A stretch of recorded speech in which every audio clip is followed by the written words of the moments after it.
In a kingdom far away, there lived a poor farmer named Applejack. Although her name would lead you to believe that she harvested apples, it was a common misconception. Wait! Misconception is quite a big word. You could just say incorrect. That's a big word too.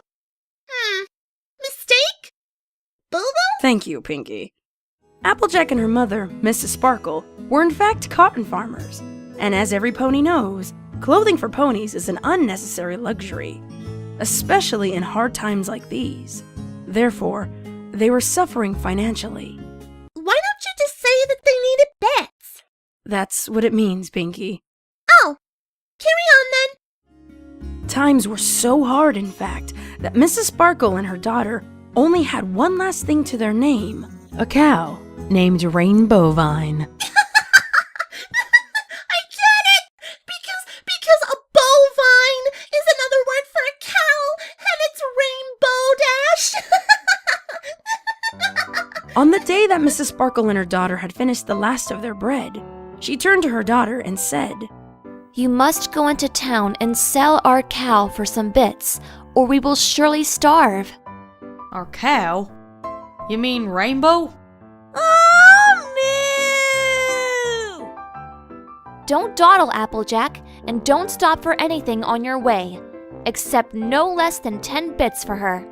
So with Rainbow Vine in tow, Applejack made her way along the worn path towards town. Moo! So is that all you can say then? Moo? Well, howdy there, and hello to you, fellow traveler. A smooth-talking sales pony and his brother said, approaching Applejack with friendly yet somehow still sinister smiles. Let me guess. You're interested in the cow. Mighty fine beast you got there. If you're looking to sell, I'm sure we could take it off your hooves for, say, 5 bits. 5 bits? Aren't you supposed to be tricking me into selling her for some magic beans? Magic beans? One of the brothers said, then turned to the other. Why, of course we have ourselves some magic beans. Magic to its finest. The other brother agreed.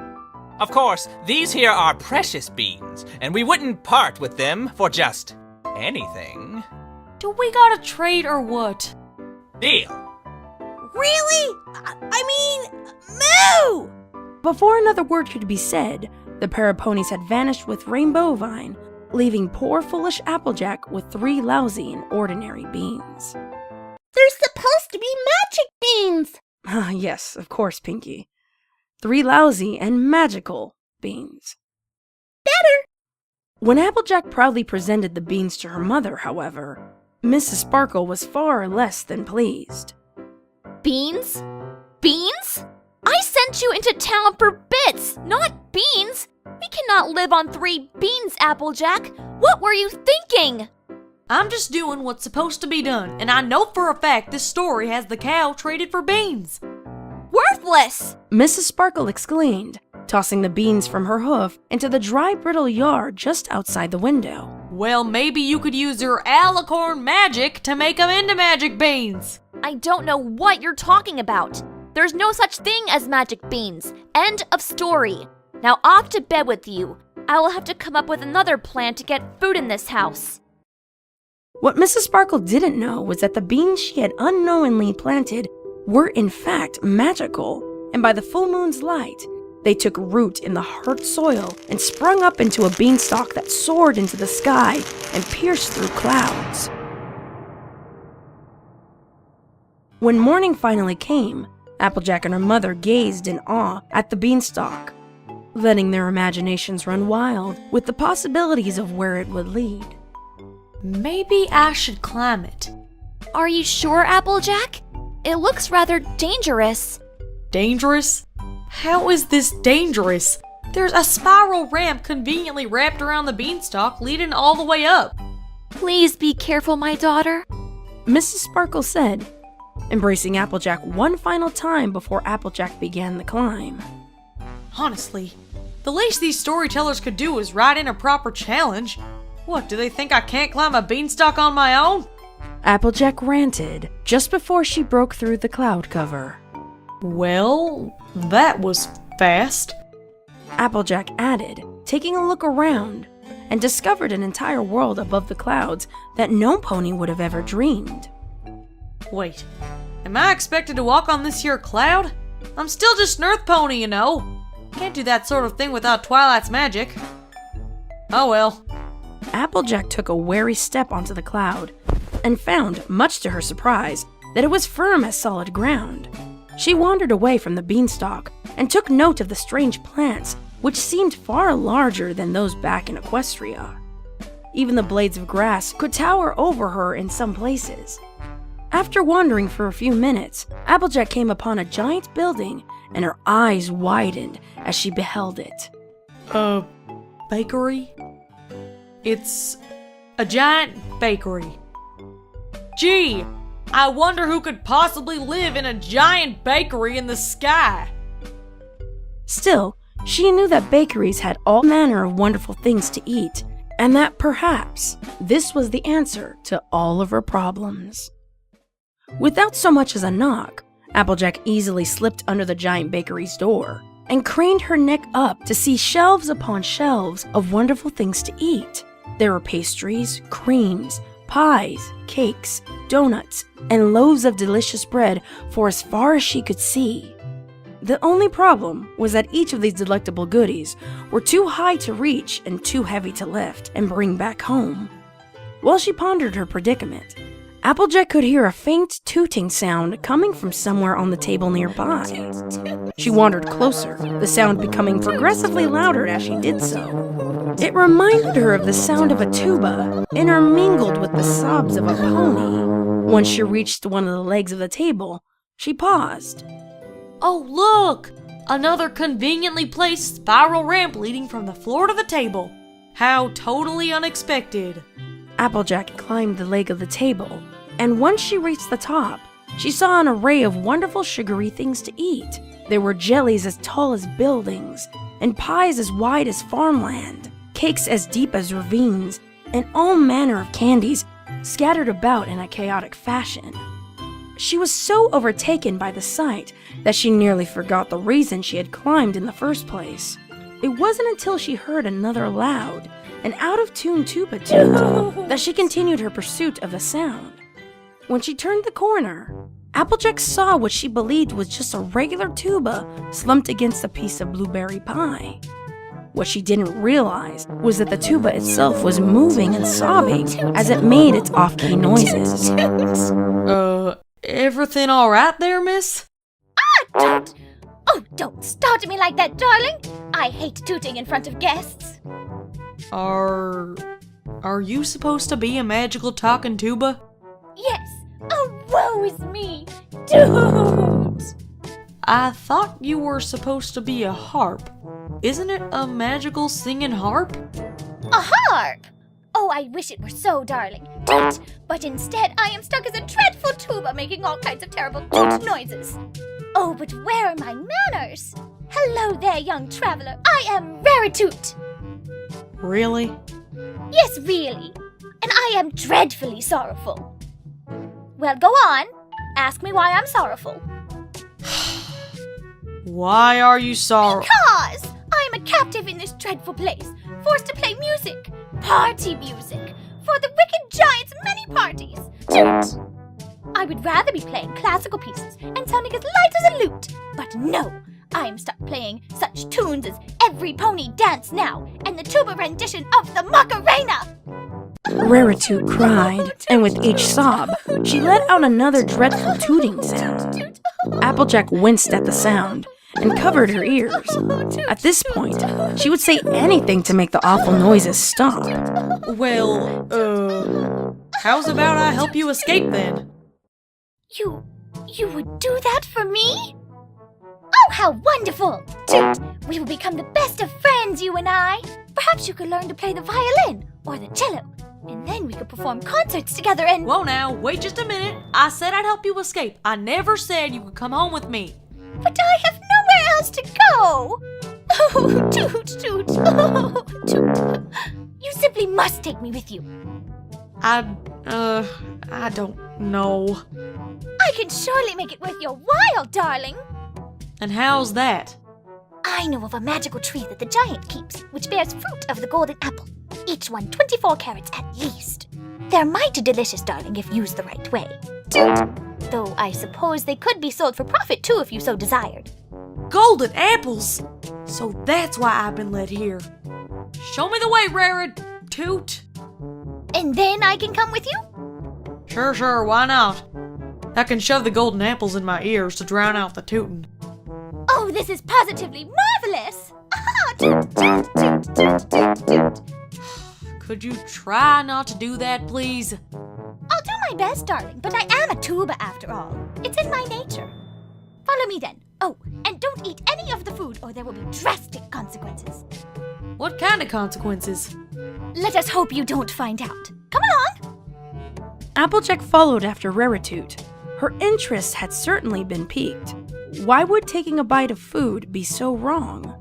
At first, it was an easy request to follow, but with each new delicious treat after another, they became more and more tempting. It seemed to Applejack that each new dessert was better than the last, and her stomach rumbled each time she avoided taking a bite. She hadn't eaten since the day before, and even then it was a meager meal at best. Still, Applejack did as Raritut had advised, until she caught sight of the most amazing dessert she had ever seen and smelled. What is that? Why, it's a golden apple pie, of course. Made from the apples of the tree we are seeking. Golden apple.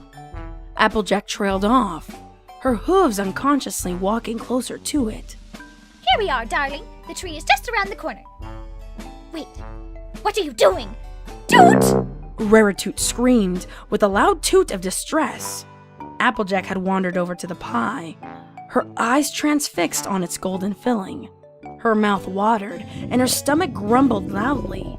And though she could hear Raritut's annoying and loud warnings not to, Applejack leaned in and took a bite. It was the most amazing pie she had ever tasted, and she buried her face into the pie for another bite. Without missing a beat, the giant door burst open, scaring Applejack so much that she leaped into the golden pie to hide. Standing at the door with a large grin on her face was none other than Pinkie the giant. Fee, fi, diddly-dum-doo-bum. Fee. Who dares steal a bite from my tasty pastry? Pinkie the giant bounced from the door to the table, causing the room to quake as if the earth itself was moving. Raritut screamed with a toot and ducked behind a large piece of cake while Applejack struggled to keep her hat on her head as the golden apple pie bounced up and down on the tabletop. All clear here. Pinkie the giant said as she inspected a cupcake on the opposite end of the table. Nothing wrong here. Or here.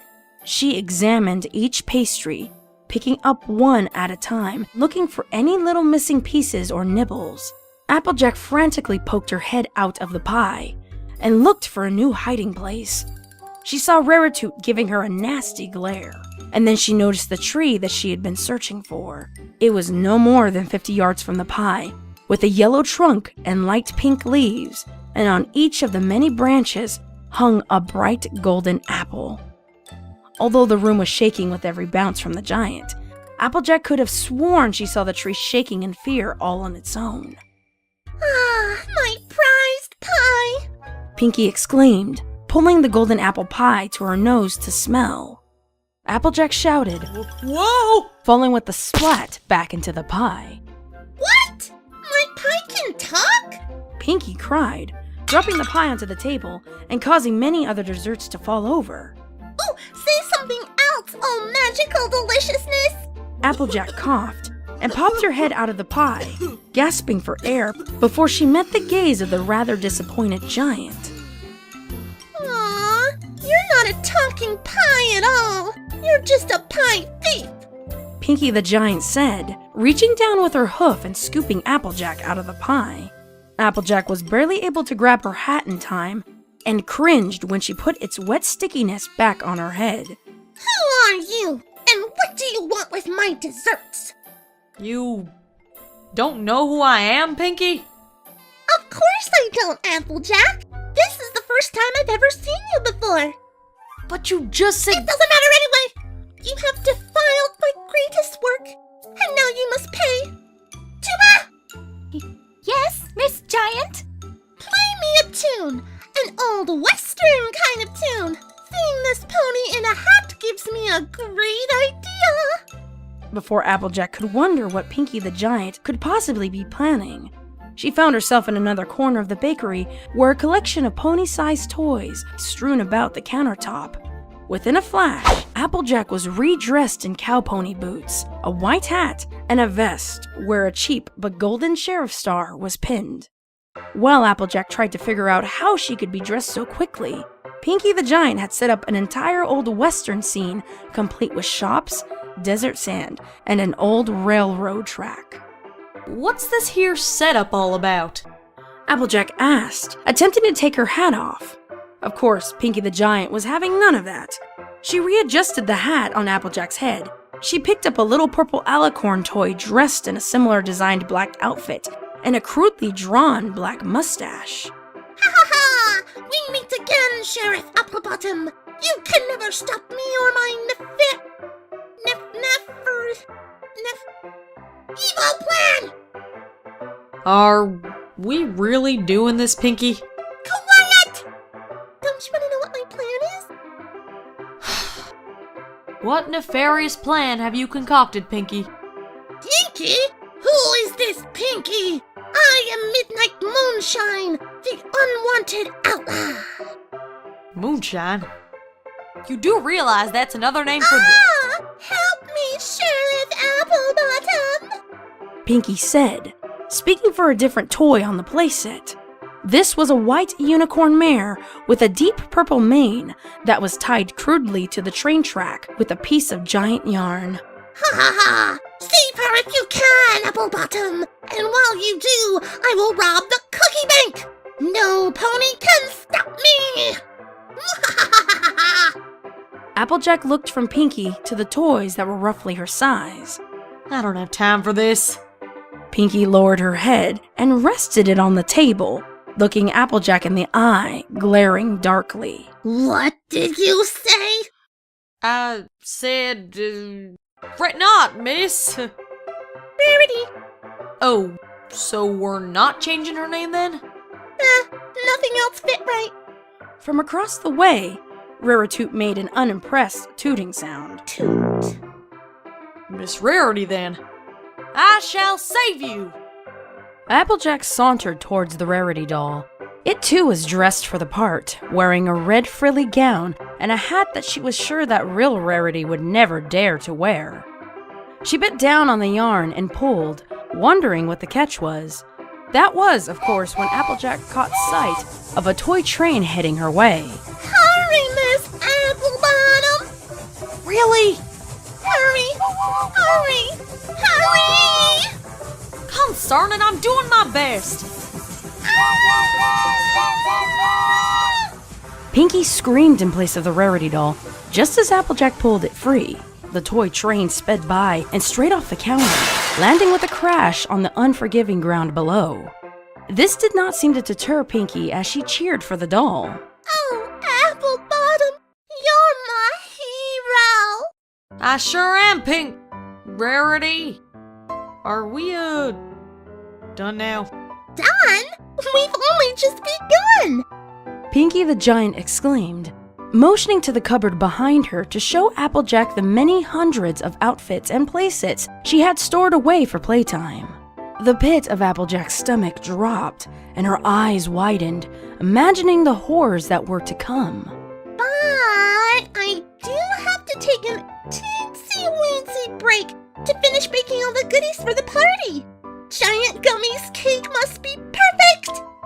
Pinkie the Giant said, swooping Applejack up with one swipe of her hoof.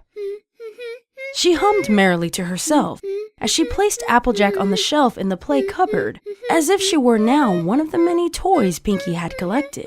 As Pinkie closed the cupboard door, Applejack quickly pushed her hat in the way of the lock.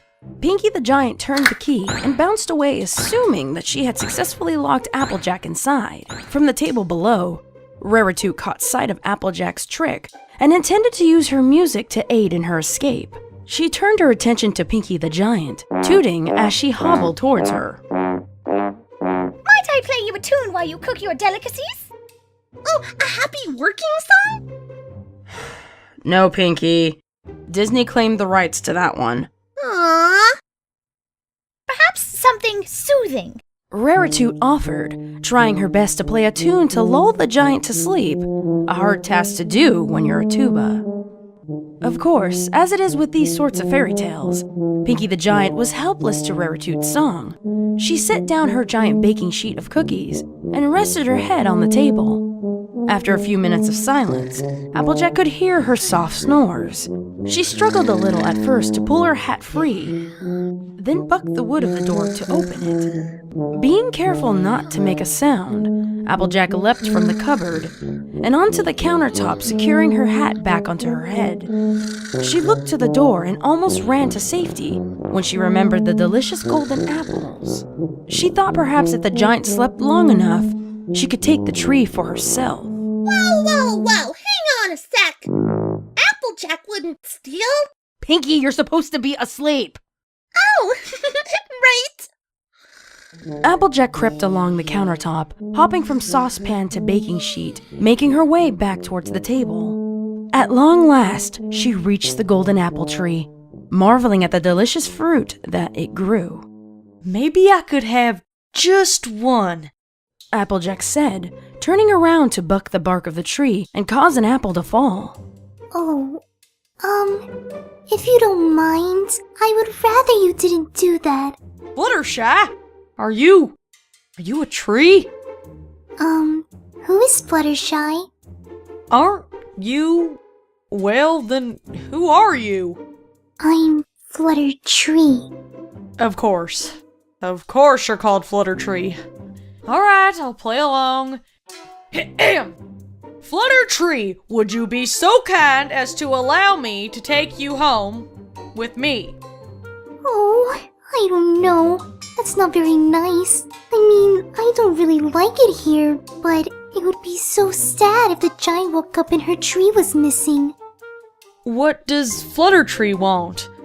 Well, will there be little animals where you live? I live on a farm. Little critters are always wandering about. Oh, like little pigs and cows and chickens? Maybe even some songbirds and squirrels. Something like that. So, what do you say? Oh, alright, I'll come with you. But how do you expect to carry me away all on your own? I figured I'd use the conveniently placed wagon about 10 feet from where I'm standing. Applejack said, tilting her head to the side to indicate to the little red wagon waiting behind Fluttertree. I guess all them ramps make sense now. Can't wheel you out of here without them. Applejack pushed Fluttertree towards the wagon, and then used every ounce of her strength to lift it into place. As she strained and groaned under the weight of the tree, one of the golden apples shook loose and plopped right onto her head. Oh, I'm so sorry. Applejack merely shook her head and picked up the apple that had fallen. She rubbed it on her vest before taking a mouth-watering bite. We're gonna be the talk of the town once I get these here apples home. No pony will be able to resist them, and our money troubles will be over. Applejack declared, finishing the apple with a satisfied smirk. She took the handle of the wagon in her mouth and carefully pulled it along the tabletop as far from the sleeping giant as she could. From the corner of her eye, Raritoot could see Applejack and Fluttertree nearing the edge of the table, where the ramp around the leg would take them safely down. She gasped in horror, thinking that Applejack had forgotten her promise to take her along. She hurried across the table towards them, each hop making a toot sound. The more frantically she hopped, the louder and off-key the toots became. Shh! Can't you keep that racket down? You forgot me? Toot! After all I've done for you, and you were just going to leave me here? Shh! I was not! I was gonna get this here tree to the floor first and then come back for you, I swear! A likely story. Toot! You didn't even want to go with me in the first place. Why would you want a useless, ugly old tuba lying around the house? Toot! Please, Raritoot, you have to keep it down. The giant might wake up and... It's always about that silly old tree, isn't it? Toot! Oh, these apples are so delicious. What an amazing tree. Such a magical wonder. I bet it's the rarest fruit ever grown. Raritoot! No! Raritoot shouted, letting out a loud toot as she did so. Applejack put a hoof to her face and closed her eyes as she heard the unwelcome sound of the giant waking up. I never ordered that bungee jumping equipment! I mean, what's going on here? Hey, where's my tuba? My golden apple tree! Run! Applejack shouted, wheeling Fluttertree down the leg of the table and towards the door. Wait for me! Raritoot objected, bumping into a large cupcake as she pursued Applejack. The cupcake teetered on the edge of the table before landing with a splat mere inches from Fluttertree. Applejack smeared some of the splattered frosting from her face with disdain before continuing towards the opened door. I left the door open? Yes, Pinkie, it's called a plot device. Well, that wasn't very smart of me. Applejack might get away with my stuff. That's the point, Pinkie. Oh, okay, you can continue. Pinkie the Giant listened for the toots of her tuba until she spotted them making their exit. She growled and raced for the door ahead of them. Before she could make it, however, Pinkie stepped down on the fallen cupcake and slid from one end of the room to the other, colliding into a wall. I'm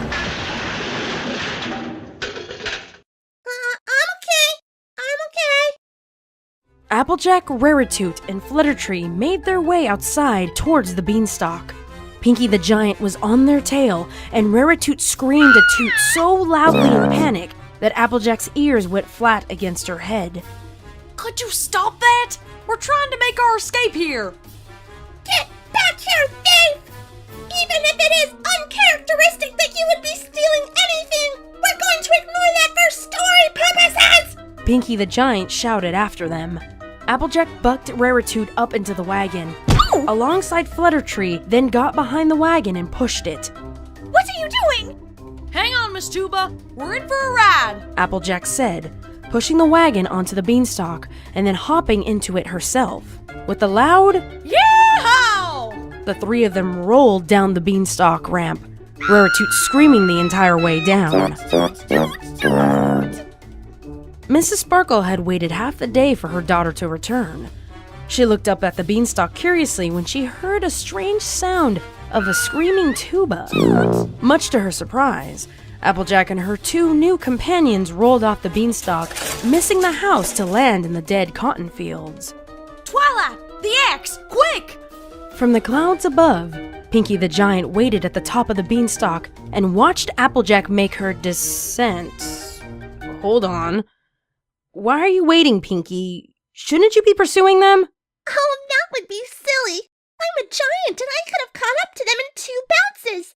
Not to mention I could climb down much faster than a rolling wagon before she even had a chance to find an axe. So you're just going to wait here for her? Yep.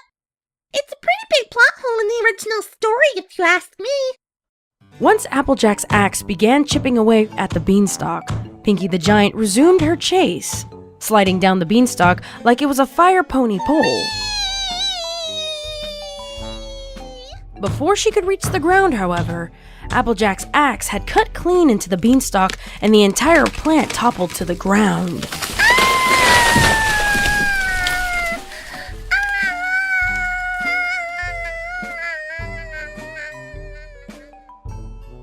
Pinkie the Giant was a few feet from the ground when she suddenly stopped in midair and righted herself, landing softly on her hooves. I'm like a cat, always landing on my paws. Hooves.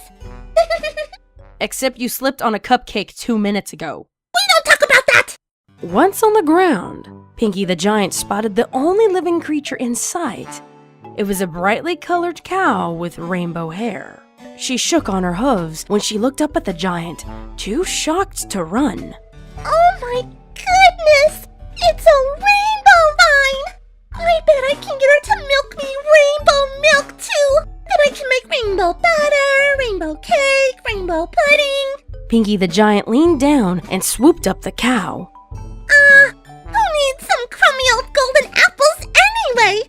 This is so much better! Pinkie the Giant grabbed a tuft of cloud passing by and fashioned it into a flight of stairs. She hummed a merry tune to herself as she bounced back up to her home in the sky, drowning out the frantic mooing of Brain Bovine as she went.